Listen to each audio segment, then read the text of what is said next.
Hi Year 3, it's more maths with Mrs Silverthorne here for Wednesday the 24th of February. Okay, so we're diving in. This morning we're going to be doing for our warm-up looking at some addition. We're using the sandwich method again, so pause the video here and give these 4 questions a go. Okay, so have a little look through your answers, tick through individual sections if that really helps you to sort of get to grips with it. And then let's jump into some more measure. We've been looking at maths this week. Okay, now this may seem like a really simple question, and believe it or not, this is not a seesaw. Have a little look at this image here. This image is of a balance scale. So when we're looking at a balance scale, it helps to show which object is heavier. So which one would you say is heavier? That's right. So the bat on this end here is heavier than the ball. So let's type that in. So the bat is heavier than the ball. How do we know this? What tells us when we look at this balance scale that the bat is heavier? We know this because the end of the balance scale that the bat is on has dropped down lower, and the end with the ball on has risen up higher. So this shows that the bat is heavier than the ball. Okay, so let's keep thinking about balance scales for a moment. When we look at balance scales, one of the things we need to be thinking about is how do we know which one has the heavier mass? Now, usually it will turn out to be the one that is lower to the ground on a balance scale. Okay, but then what do we do for this type of balance scale? What has happened here?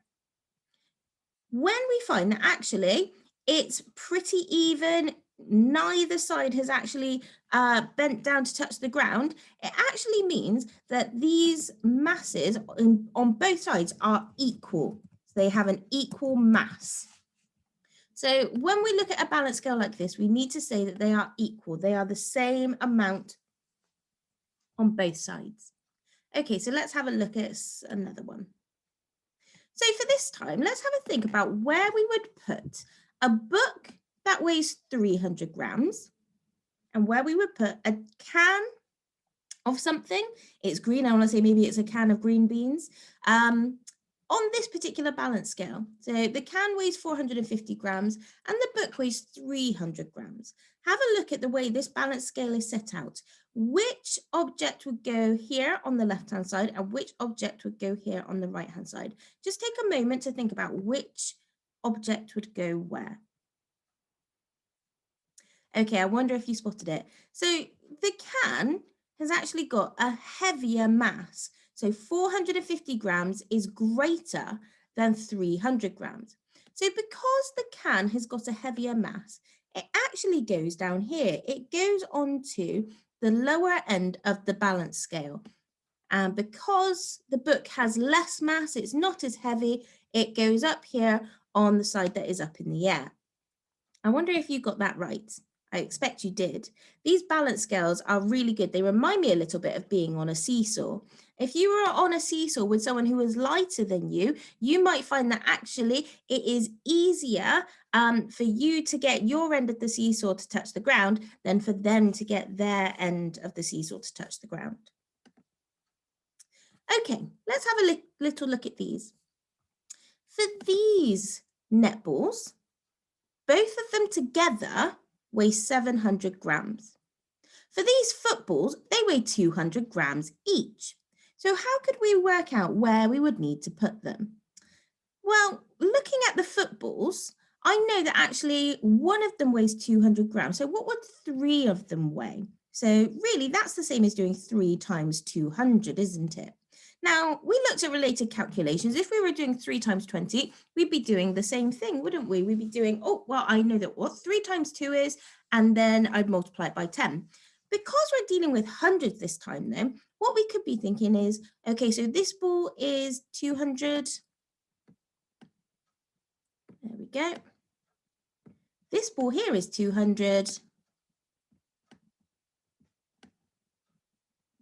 And then this ball here is 200. So if we're doing 3 times 200, what we could do is add them all up. So we could go 200, add 200, add 200, or we could do 3 lots of 200 or 3 times 200.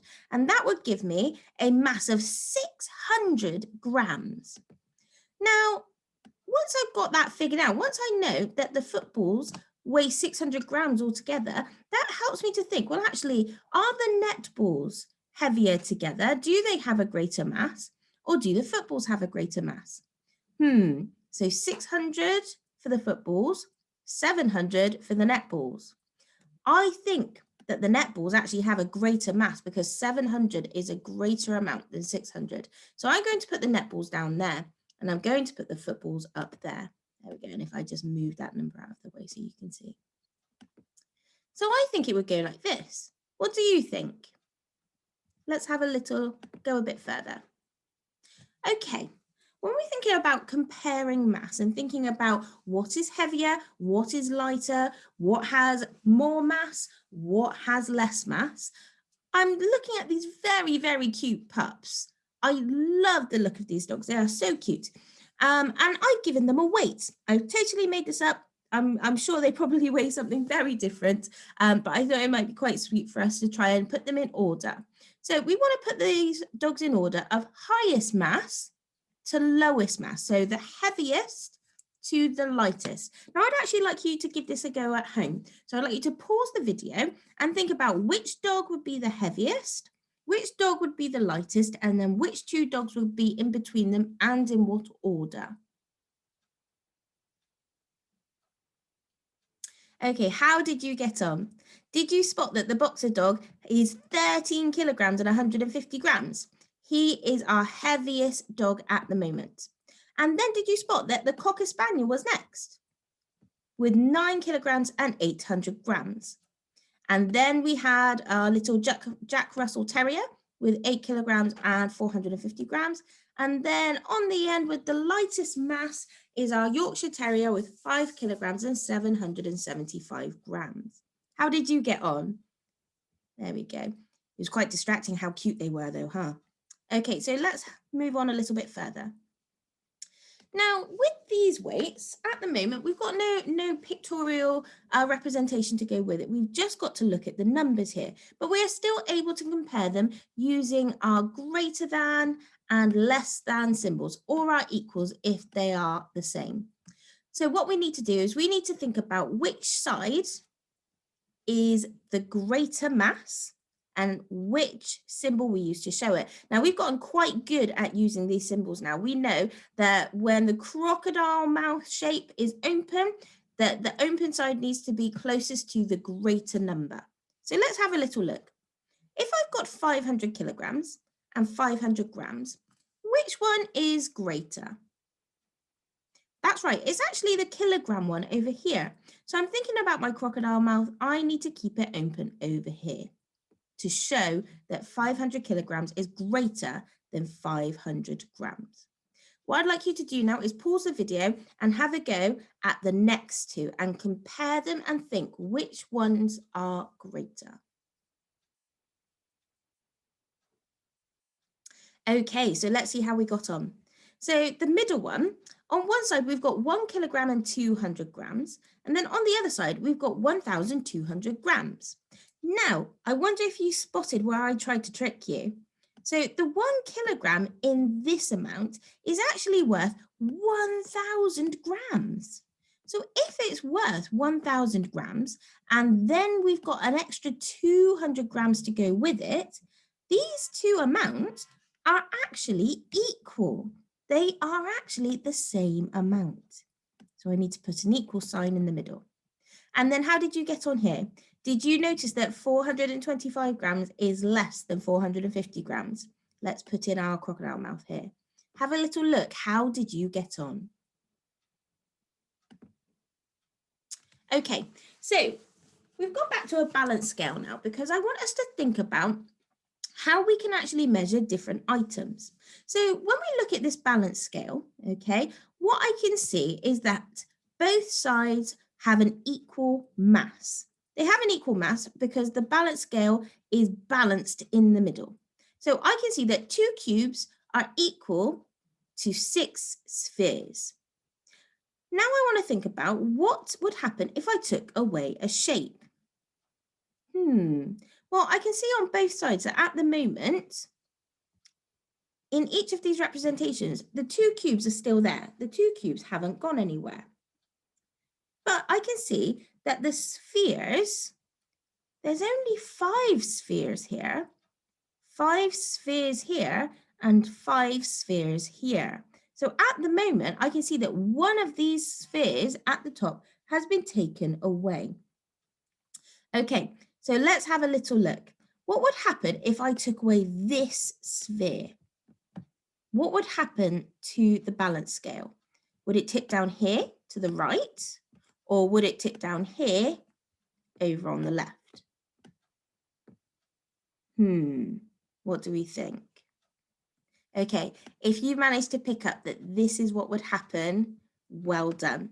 So here, the two cubes haven't changed, but we've lightened the mass, we've lessened it. There's not as much mass on the right-hand side with the spheres. But then that means that the balance scale tips down to the right. So well done if you managed to do that. Have a think though, if there is a way that you might be able to remove shapes and make the scale balance again, I wonder how you might manage to do that. I imagine you'd have to take off something from both sides. So if we took away, say, 1 cube,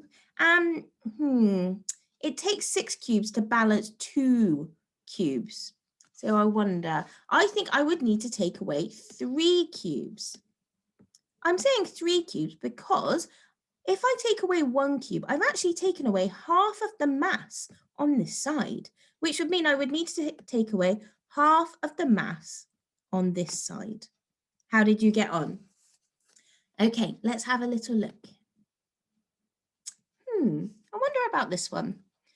If I can tell that 1 pineapple is equal to 3 apples, how many pineapples would be equal to 6 apples? Do you want to just have a pause and have a talk about this one with someone at home? Because I think it's a really interesting question. And I'm imagining that I'm at the shop and I'm trying to have the same amount of pineapple and the same amount of apples. So what do you think you'd need to do? Okay, what you would actually need to do is you would need to be thinking, well, actually, I need to sort of double the amount, don't I? So if I had 2 pineapples, I would then need to have 2 lots of whatever is on the same side, so on the other side. So I would actually then need to double the amount of apples to show that 2 pineapples are equal to 6 apples. Okay, let's get into our silver task for today.